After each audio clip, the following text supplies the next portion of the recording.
दोस्तों, गांधी नेहरू खानदान के बारे में अक्सर ये खबर उड़ती रहती है कि नेहरू से लेकर इंदिरा गांधी तक इनके कई लोगों से संबंध रहे हैं। दोस्तों, नेहरू गांधी खानदान आजादी के बाद से ही भारत देश पर राज करता आया है। इसलिए लोग इस खानदान के बारे में ज्यादा से ज्यादा जानना पसंद करते हैं। दोस्तों, आज की वीडियो में हम इनके ऊपर लिखी गई तमाम किताबों के आधार पर ये साबित करने की कोशिश करेंगे कि ये खबरें वास्तव में सच हैं या सिर्फ एक कोरी अफवाह। क्या सच में जवाहरलाल नेहरू के कई महिलाओं से संबंध थे? क्या श्रीमती इंदिरा गांधी के विवाहेतर या उससे पूर्व किस किस लोगों से संबंध थे? दोस्तों, सबसे पहले बात करेंगे हम पंडित जवाहरलाल नेहरू के बारे में। इसमें सबसे पहला नाम आता है जवाहरलाल नेहरू की प्रेम कहानी में एडमिना माउंटबेटन का। जवाहरलाल नेहरू की एडमिना माउंटबेटन से दोस्ती उनके भारत छोड़ने के दौरान हुई। एडमिना माउंटबेटन से नेहरू की नजदीकी बहुत ही मशहूर थी।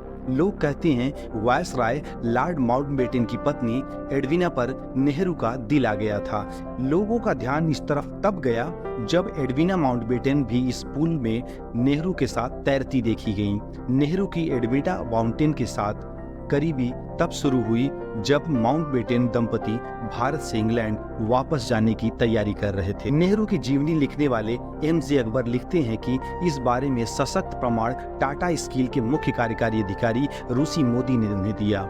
1949 से 52 के बीच रूसी के पिता सर होमी मोदी उत्तर प्रदेश के राज्यपाल हुआ करते थे। नेहरू नैनीताल आए हुए थे और राज्यपाल मोदी के साथ ठहरे हुए थे। जब रात के 8 बजे मोदी ने अपने बेटे से कहा कि वे नेहरू के शयन कक्ष में जाकर उन्हें बताएं कि मेज पर खाना लग चुका है और सबको उनका इंतजार है। अकबर लिखते हैं कि जब रूसी मोदी ने नेहरू के शयन कक्ष का दरवाजा खोला तो उन्होंने देखा कि नेहरू एडविना की बाहों में भरे हुए हैं। नेहरू की आंखें मोदी से मिली और उन्होंने अजीब सा मुंह बनाया। मोदी ने झटपट दरवाजा बंद किया और बाहर आ गए। थोड़ी देर बाद पहले नेहरू की खाने की मेज पर पहुंचे और उनके पीछे पीछे एडविना भी वहां पहुंच गईं। एडविना नेहरू को प्यार से जवाहा कहती थी। नेहरू के एक और जीवनीकार स्टैनली वॉलपर्ट लिखते हैं कि उन्होंने एक बार नेहरू और एडविना को ललित कला अकादमी के उद्घाटन समारोह में भी देखा था। वॉलपर्ट कहते हैं, मुझे ये देखकर आश्चर्य हुआ कि नेहरू को उन सबके सामने एडविना को छूने, उनका हाथ पकड़ने और उनके कान में फुसफुसाने से लेकर भी कोई परहेज नहीं था। माउंटबेटन के नाती लॉर्ड रेमसी ने एक बार मुझसे कहा कि उन दोनों के बीच महज दोस्ती है, इससे ज्यादा कुछ भी नहीं। लेकिन खुद लॉर्ड माउंटबेटन एडमिना को लिखी नेहरू की चिट्ठियों को प्रेम पत्र कहा करते थे। उनसे ज्यादा किसी को भी ये अंदाजा नहीं था कि एडविना किस हद तक अपने जवाहर को चाहती हैं। आखिरी समय में भी नेहरू के पत्र एडविना के साथ ही थे। एक बार नेहरू राष्ट्रमंडल शिखर सम्मेलन में भाग लेने के लिए लंदन गए तो हवाई अड्डे पर उच्चायुक्त कृष्ण मेनन ने उनका स्वागत किया और अपनी रॉल्स रॉयल में बैठकर एडविना माउंटबेटन के घर ले गए। ओ.पी. रेहन अपनी किताब जवाहरलाल नेहरू एब्रॉड ए क्रॉनिकल स्टडी में लिखते हैं कि अगले दिन नेहरू ने जॉर्ज पंचम के साथ दिन का भोजन लिया और दोपहर बाद प्रधानमंत्री क्लेमेंट एटली से मिले। फिर एडमिना अपनी कार में बैठाकर अपने घर ब्रॉडलैंड ले गई और उन्होंने वहीं पर पूरा हफ्ता बिताया। नेहरू के असिस्टेंट मथाई को भी इस बारे में चिंता होने लगी कि जब उन्होंने गलती से एडविना माउंटबेटन का अपने डार्लिंग जवाहर को लिखा एक पत्र पढ़ लिया। एडविना माउंटबेटन की जीवनी Edwina Mountbatten A life of her own लिखने वाली जेनेट मॉर्गन लिखती हैं कि 5 फरवरी 1960 को एडविना का बोर्नियो में गहरी नींद में निधन हो गया। सोने से पहले वे नेहरू के पत्रों को दोबारा पढ़ रही थी जो उनके हाथ से छिटक कर जमीन पर गिरे पाए गए। 1936 में उनकी पत्नी कमला नेहरू के देहांत के बाद नेहरू कई महिलाओं के संपर्क में आए। उनमें से एक थी अंतरिक्ष वैज्ञानिक विक्रम साराभाई की बहन मृदुला साराभाई।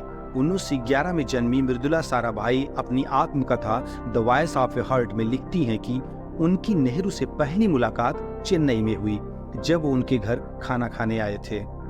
मृदुला ने अपने बाल कटवा दिए थे। वो ना तो कोई मेकअप करती थी ना ही कोई जेवर पहनती थी। 1946 में नेहरू ने उन्हें कांग्रेस का महासचिव बनाया।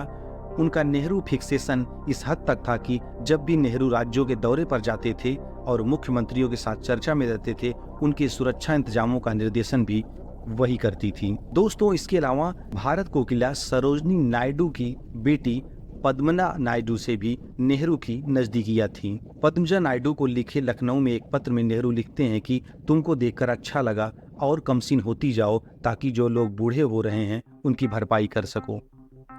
पद्मजा को लिखे एक टेलीग्राम के उत्तर में नेहरू ने लिखा कि तुम्हारा टेलीग्राम मिला, कितना बेवकूफ़ी भरा और बिल्कुल औरतों जैसा है।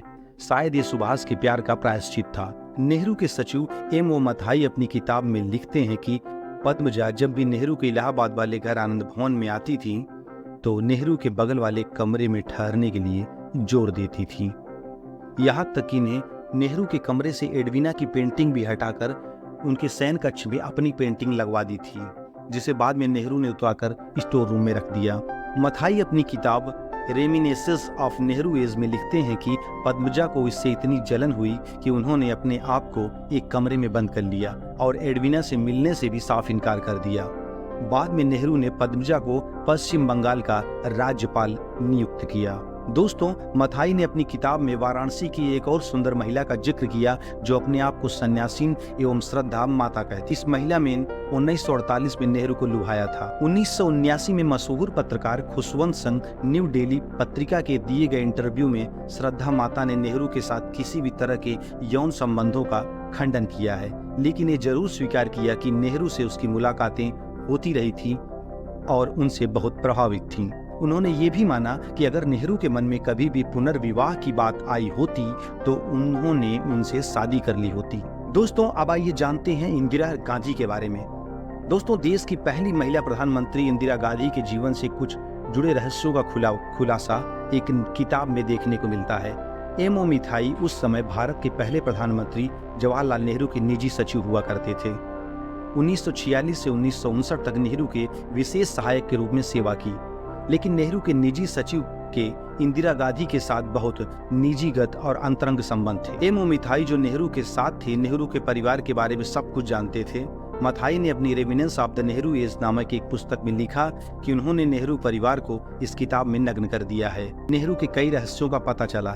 उन्होंने अपनी किताब में लिखा कि खुले तौर पर वह एडवीना, पद्मजा नायडू, मृदुला साराभाई, माता श्रद्धा और अन्य महिलाओं के साथ भी नेहरू के संबंध थे। यहाँ तक कि नेहरू के संबंध महात्मा गांधी के आश्रम में रहने वाली अन्य कई महिलाओं से भी थे, जिनसे वे अक्सर मिला करते थे।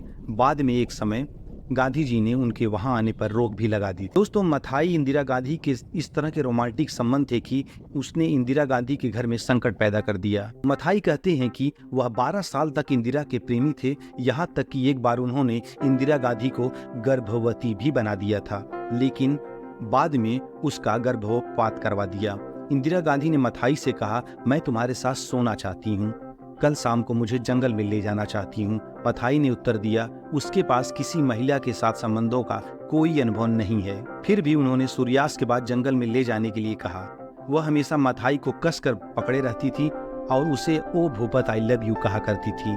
उन्होंने कहा कि जब तक वह इंदिरा गांधी के साथ नहीं थी तब तक उन्हें कभी नहीं पता था कि असल में शारीरिक संबंध क्या होते हैं। दोस्तों, मथाई आगे लिखते हैं कि वह बिस्तर में असाधारण तरीके से अच्छी थी। सेक्स एक्ट में उन्होंने फ्रांसीसी महिलाओं और केरल की नायर महिलाओं की सभी कलात्मकताएं थीं। मथाई ने अपनी आत्मकथा में नेहरू काल का जिक्र करते हुए ये कहते हैं कि उन्होंने जोशीली कहा इंदिरा गांधी को, जिनके साथ करीब 12 साल तक उनका अफेयर रहा। कई दक्षिणपंथी वेबसाइट्स पर मौजूद उस कथित खंड में कई लाइनें ऐसी हैं जिनमें कहा गया कि उनकी इंदिरा गांधी की नाक क्लियोपेट्रा जैसी है और उनकी आंखें पॉलिन बोनापार्ट की तरह हैं और उनके स्तन वीनस जैसे हैं। इस खंड में लिखा गया कि इंदिरा बिस्तर पर बेहद अच्छी थी और सेक्स में वह फ्रेंच महिलाओं और केरल में नायर की महिलाओं का मिश्रण थी। वो बिस्तर पर किसी मर्द से कम नहीं थी। मथाई यह भी कहते हैं उन्हें लंबे समय तक चुंबन पसंद है और वो बिस्तर पर असाधारण रूप से यौन क्रिया का आनंद लेती थी। उन्हें मर्दों का इस तरह से शारीरिक सुख बेहद पसंद था। सच कहें तो मथाई ने अपने प्यार में इंदिरा को मथ दिया था। दोनों के बीच कई सालों तक ये सिलसिला जारी रहा। यद्यपि उनका इंदिरा गांधी के साथ बहुत अच्छा यौन संबंध था, फिर भी उनके दोनों में एक समय के बाद एक दूरी आ गई। इसकी वजह थी इंदिरा गांधी का सिर्फ एक व्यक्ति के साथ संबंध न होना। एक दिन जब मथाई इंदिरा गांधी से मिलने गए, उन्होंने उन्हें धीरेन्द्र ब्रह्मचारी के साथ देखा, जो एक लंबा आदमी था जिसने इंदिरा गांधी के साथ रखा गया था। धीरेन्द्र ब्रह्मचारी इंदिरा गांधी के योग प्रशिक्षक थे। योग मुद्रा जल्दी ही कामुक मुद्रा में तब्दील हो गई और ब्रह्मचारी के साथ इंदिरा गांधी के यौन संबंध स्थापित हो गए। जब मथाई को इंदिरा को देखा तो उसने कहा कि मुझे आपको बहुत कुछ कहना है, लेकिन मैं बाद में कहूंगा। यह इंदिरा गांधी के साथ उनके रिश्ते का अंत था। मथाई ने आगे लिखा कि मैं उसके साथ प्यार की गहराई तक में उतर गया था। दोस्तों, इंदिरा गांधी के पति फिरोज खान से भी इंदिरा के रिश्ते शादी के बाद भी कुछ ठीक नहीं थे। अधिकतर लोगों को यही लगता है कि या तो फिरोज के अफेयर्स के चलते दोनों के बीच तलाक होगा या फिर इंदिरा की बेवफाई के चलते ये सब होगा। दोस्तों, इंदिरा ने गुजराती पारसी फिरोज गांधी से शादी की थी, लेकिन उसके बाद जो हालात बने उन्होंने दोनों के रिश्तों में खटास पैदा कर दी। इंदिरा इलाहाबाद से ही फिरोज खान को जानती थी, लेकिन ब्रिटेन में पढ़ाई के दौरान दोनों की अक्सर मुलाकात होती रही। 16 साल की उम्र में 1936 में मां की मौत ने उन्हें बहुत उदास कर दिया। ऐसे में उन्हें फिरोज के कंधों का सहारा लिया और इसी दौरान दोनों में नजदीकियां बढ़ी। साल 1942 में इलाहाबाद में दोनों ने शादी कर ली। शादी के बाद जब इंदिरा गांधी सक्रिय रूप से राजनीति में सक्रिय हो गईं और पिता की सहायक में भूमिका में आ गईं, तो यह रिश्ता धीरे धीरे कमजोर पड़ने लगा। इंदिरा की बायोग्राफी में पुपुल जयकर लिखती हैं कि इंदिरा से अलग होकर फिरोज लखनऊ में एक मशहूर जमींदार मुस्लिम परिवार की एक महिला के प्रेम में पड़ गए। इंदिरा जब तक यह बात पहुंचती तब तक वो राजीव गांधी को जन्म दे चुकी थी और संजय गांधी को लेकर वह दोबारा गर्भवती थी। पति पत्नी के संबंध और बिगड़ते चले गए। दोनों राजनीति में आगे बढ़े, लेकिन निजी और राजनीतिक मतभेद भी बढ़ते चले गए। 2 फरवरी 1961 को इंदिरा कांग्रेस पार्टी की अध्यक्ष चुनी गईं। फिरोज को अपने शादी के रिश्ते पर यह आखिरी प्रहार लगा। वह अपने घर में सिमट गए और प्रधानमंत्री के घर आना जाना भी कम कर दिया। फिरोज खान की साल 1961 में मृत्यु हो गई, जिसके बाद इंदिरा भाव शून्य हो गईं। दोनों के कई साल लगड़ते झगड़ते बीते और बाद में इंदिरा ने देश की बागडोर संभाली। बांग्लादेश की आज़ादी, इमरजेंसी आदि कारणों से वे आज भी चर्चा में बनी रहती हैं, लेकिन इससे ज़्यादा चर्चा नेहरू और गांधी खानदान की इंदिरा गांधी को लेके, तमाम मर्दों से उनके संबंध को लेके ज़्यादा चर्चा होती है। तो मित्रों, ये था नेहरू गांधी परिवार की अनसुनी बातें और किस्से। हमें आपके कमेंट का इंतजार रहेगा। वीडियो पूरा देखने के लिए धन्यवाद। जय हिंद, जय भारत।